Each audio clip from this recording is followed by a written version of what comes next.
Hello guys, papunta tayo ngayon ng Santa Cruz, Ilocos Sur. So magsisimula tayo dito sa San Fernando City, La Union.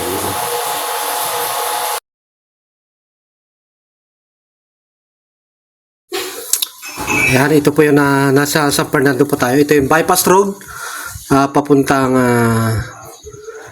CSI, Mana Mall, and SM La Union.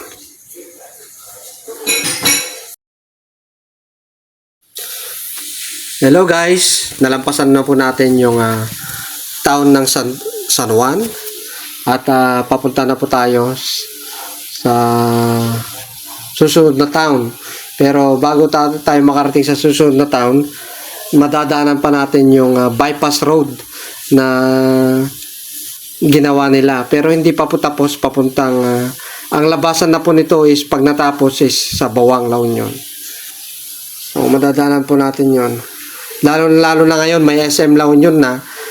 Kung Friday, Saturday, Sunday masyadong traffic, pwede po kayong dumaan dito sa bypass road na to para hindi na po kayo dadaan mismo sa city.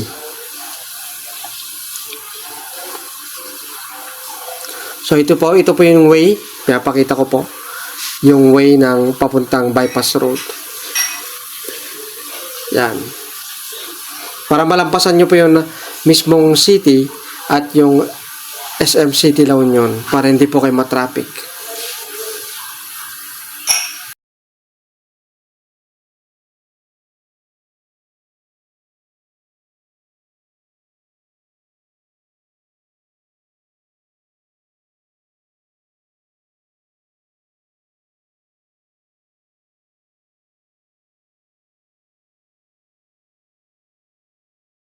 So ang susunod na mapupuntahan natin is ang bayan naman ng Bacnotan. Isa ito sa mabilis mag-progress na town ng La Union, ang bayan ng Bacnotan. So makikita natin yung progress dito sa Bacnotan kasi nga dati-dati walang mga food chain dito, pero biglang nagtayuan din yung mga food chain dito sa Bacnotan. At may mga pinatayo na din ng mga bilihan ng hardware. City Hardware, Wilcon, mayroon na din po sila dito sa bayan ng Bacnotan. So tabi-tabi na po, halos tabi-tabi na po yung food chain dito sa Bacnotan. May Chowking, may Jollibee, may McDo na din po sila. So mabilis po talaga dito. Congratulations, Bacnotan!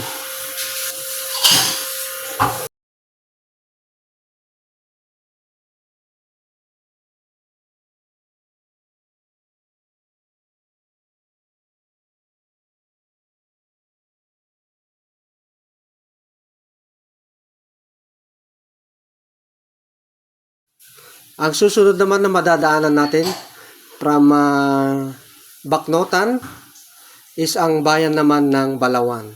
So, ang Balawan naman, meron na din po silang Jollibee. Jollibee! Ang mga gustong-gusto ng mga bata. Hindi mawawala ang Jollibee. Kaya inuna nila siguro dito sa Balawan ang Jollibee. So, andito po yung iconic nilang church, old church, dito sa Balawan. Sa kabilang kalsada naman, makikita natin yung kanilang munisipyo ng Balawan. So from Balawan, ang susunod natin na madadaanan naman na town is Bangar, La Union.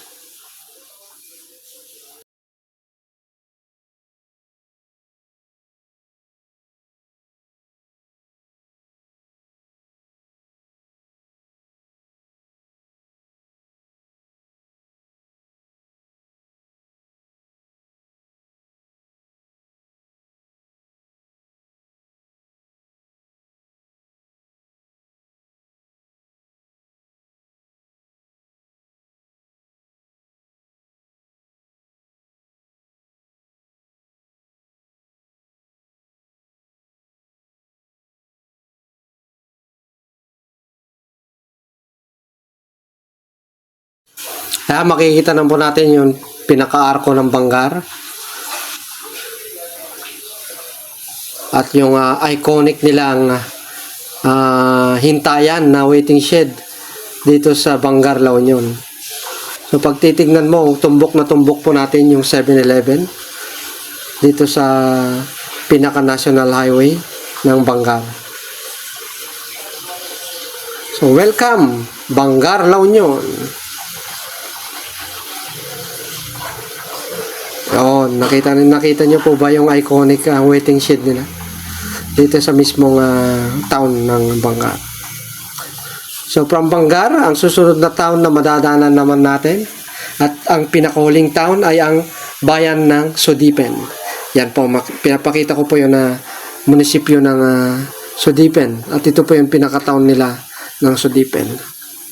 After Sudipen, makikita po natin yung landmark or yung pinaka-arko na nagsasabing boundary na po ng La Union at Ilocos Sur. So makikita natin yung iconic arc ng province of La Union. So, ibig sabihin, dito na po naghihiwalay ang La Union at Ilocos Sur. Pag nakita nyo itong arco na to. Ayan. After that, makikita natin at madadaanan natin yung bridge Karayan nga kunada. Biag nilamang. Yan. Tama po ba o mali? Ayan.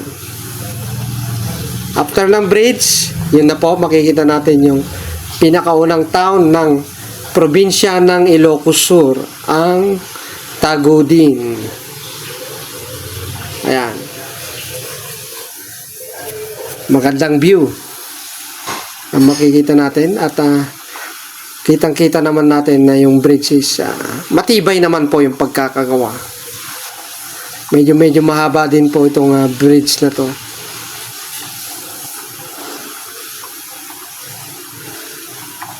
So ito po yung pinaghihiwalay ng La Union at Ilocos Sur. Pag napadaan na po kayo dito sa bridge na to, ibig sabihin you are papasok na po ng Ilocos Sur or palabas na po ng La Union.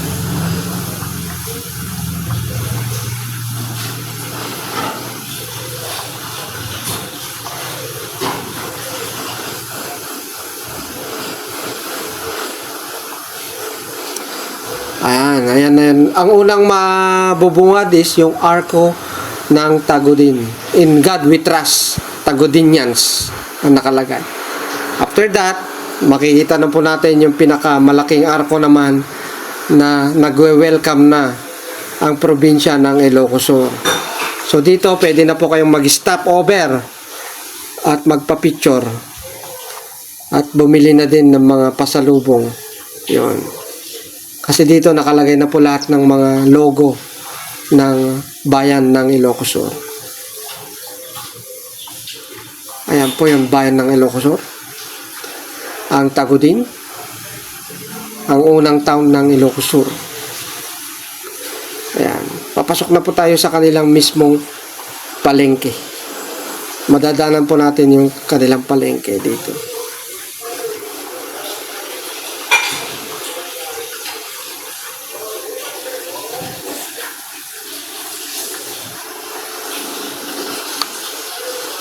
Ayan. Nasa mismong sentro na po tayo ng Tagudin.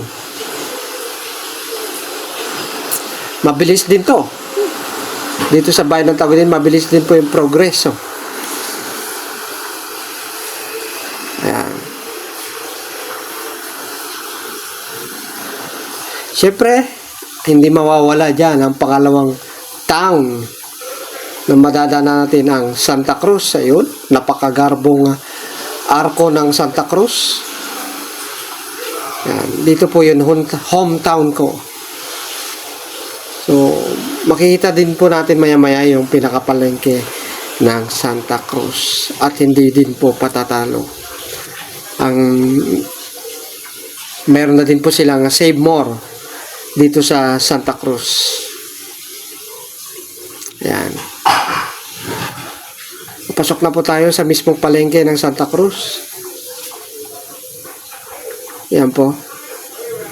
At maraming salamat po sa inyong panonood. At kung bago ka lang dito sa aming channel, click mo na yung subscribe button at yung notification bell para updated kayo sa mga bago nating uploads.